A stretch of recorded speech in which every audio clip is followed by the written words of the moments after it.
But in the meantime, then, Vanessa, let's come to the other front with Russia, perhaps that's Syria. Yeah, just a very quick report today to point out, we talked about the 3 Republican congressmen that entered Syria illegally, of course, through a crossing that is manned by terrorist groups that are actually under sanctions by the Biden administration.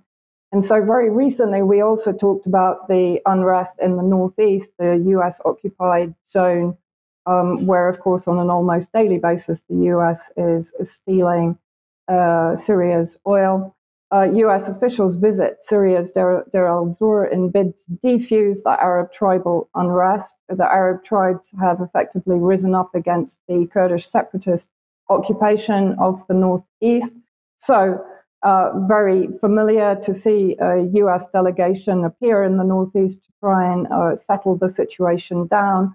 Deputy Assistant Secretary of State for Syria, Ethan Goldrich, and Major General Joel B. Val heads the alleged coalition against Islamic State. Of course, as I constantly explain, ISIS is nothing more than another proxy of the United States inside Syria and Iraq. They met with Arab tribal leaders and the Kurdish Contra commanders and agreed to address local grievances and de-escalate violence as soon as possible and avoid casualties, the State Department said. Of course, it's not their place to enter northeast Syria, as Syrian officials also condemned US delegations' illegal visit to northeastern Syria, because, of course, it violates the country's sovereignty and state integrity. But the US has consistently done that since 2011. Syria, according to a statement put out by Foreign Minister Faisal Muqdad, support the Arab tribesmen in their battle against the Kurdish Contras because, of course, they perceive this as an opportunity to uproot the Kurdish Contras from the northeast.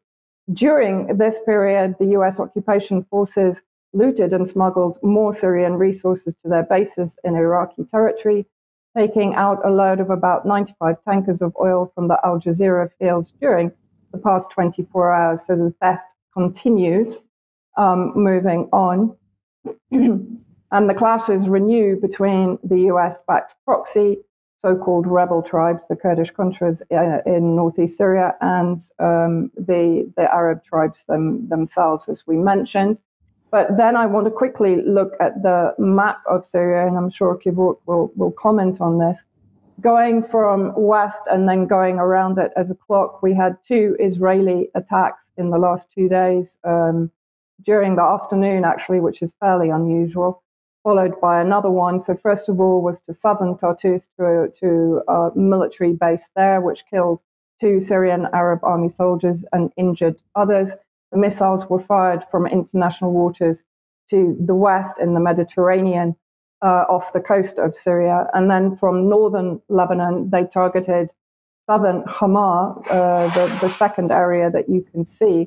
Now, of course, these 2 attacks have 2 reasons. One is to create a gap in the Syrian air defense capability to enable Israel, as it perceives, to target what they consider to be the strategic development centers inside Syria, developing both defensive and offensive weapon capability. But at the same time, if you look at the area in Idlib, which is occupied by Al-Qaeda and its various affiliates, you'll see that there has been an increase in military activity to the west of Aleppo, to the south of Idlib and the north of Hama, and to the north of Latakia. So the Israeli attacks never are coincidental. They often come in tandem with either advance by the Syrian Arab Army against terrorist positions or attacks by the terrorists against Syrian Arab Army positions. Then if you go around the map, as I've mentioned before, Syria at the moment, what the US cartel is trying to achieve, of course, is a shrinking Syrian central state. So the northern areas are controlled by US proxies, the Kurdish Contras, and Turkish proxies, which are basically derivatives of the Free Syrian Army, the Muslim Brotherhood extremists. Coming around the map again, you'll see Deir al-Zur. Interesting that the Kurdish Contras currently seem to be withdrawing from this area, from the Deir al-Zur area.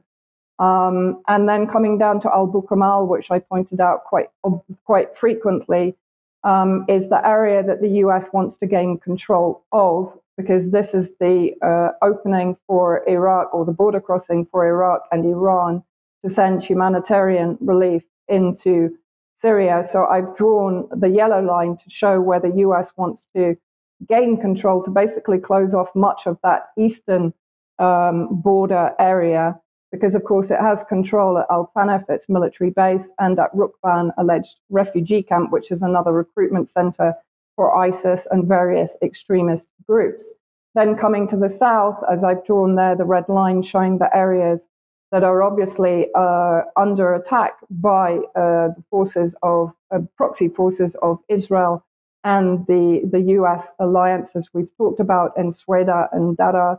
There have been 2 assassinations of fairly high-level officials in Deir in the last 10 days. And in Sweda, the protests, which are basically sponsored by Israel and the US, and power multiplied by Israel and the US and Western media, are continuing.